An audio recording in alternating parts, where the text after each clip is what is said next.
Are you tired of being a critical crab? Us too.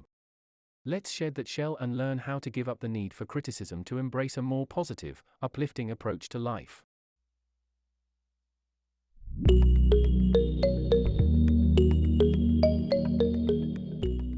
We're going to go over why we criticize others, the effects of criticism on our relationships and well-being, and then what we can do to break the cycle. Also, stick around at the end of the video for a bonus on how to accelerate the process of saying goodbye to that inner critic. So, why do we criticize others? Well, we pass our experiences and relationships through a critical filter so that we can be more objective about the happenings in our life and see how things impact us. Being critical is a vital skill that allows us to navigate our world. The problem is when we're too critical, especially when it comes to others. What starts off as needing to be more objective morphs into a habit set up to boost our ego.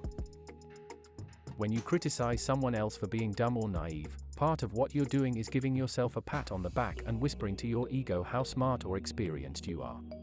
Criticizing someone else can make us feel good about ourselves.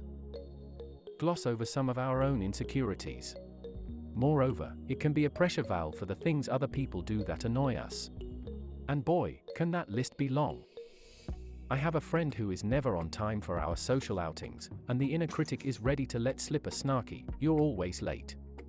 Both to remind myself how punctual I always am, and to alleviate some of that irritation for having to wait on someone else.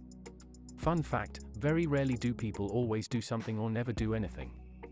If you find yourself with that kind of sentiment in mind, it's a good place to do a little more reflection.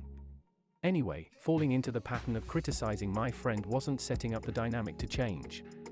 At least, not for the better.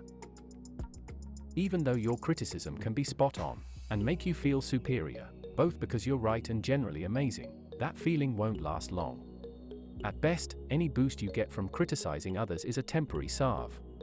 And if you get trapped in the cycle of constantly pointing out flaws, it will often damage your relationships with other people.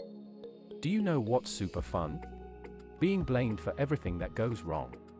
Oh, wait, no, it's not. In my experience, people don't want to hang around someone who is continually nagging or nitpicking at them, especially in that little withering tone that we're all capable of. Also, in the long term, this cycle can be toxic not only for those around you but for yourself. Eventually, the stream of cutting comments can bloom your own hostile army of emotions like anger, resentment, and even depression. And those things shouldn't cluster like that. Now, I know what you might be thinking. How can I possibly live without the thrilling ease of criticizing the people around me? Trust me, it's not as hard as you might think. It boils down to two changes you have to make. The first step is to be on the lookout. Now that you know you want to change this behavior, you must wait for opportunities to present themselves. Spend time analyzing those moments when you criticize others. Imagine yourself a scientist, and you're putting yourself in a petri dish. Or just spying on yourself, whichever works. And just observe before you start to fix anything. In the beginning, many of these observations will occur after you've criticized someone. After you've already given in to that little voice that likes to vault out of our mouths. That's fine. Recognize that you're in the process of transforming yourself, so be forgiving if these observations don't happen in the moment or even if you don't catch yourself every time. The good news is that once you seize that opportunity to slip out of your resident complainer role, you can still complain. It's just that instead of our usual complaints, we're going to reframe our criticism into something more constructive. Enter I statements. These little gems allow us to express our feelings and needs without attacking others. It's like a magic formula for healthier communication. For example, instead of telling my tardy friend, "You're always late," I learned to say, "I feel frustrated when we make plans, and you're consistently late. It makes me feel like my time isn't valued." I know. Not as pithy, but also not as threatening. Because those two sentences helped me to shift the focus away from my friend and onto the behavior and its impact on my feelings.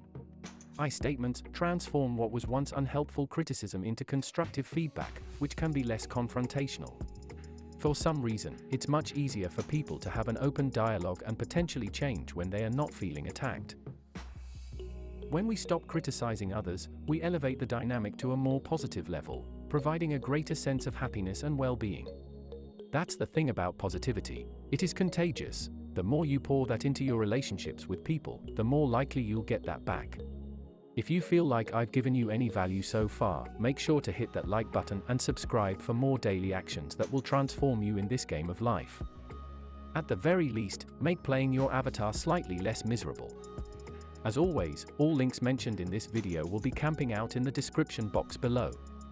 Keep watching for bonus content. Now, I promised you a way to accelerate this process. And being as keen as you are, you've probably picked up on the little secret already. One way to expedite this process is to enhance your mindfulness.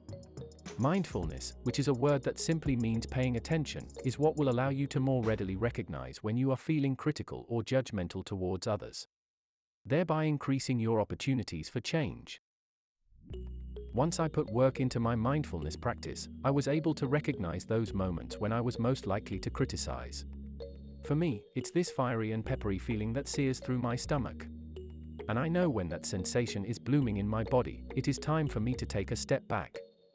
Then I can have my moment alone of being susceptible to malefic spirits and let those emotions run their course instead of attacking with a slash of sarcasm.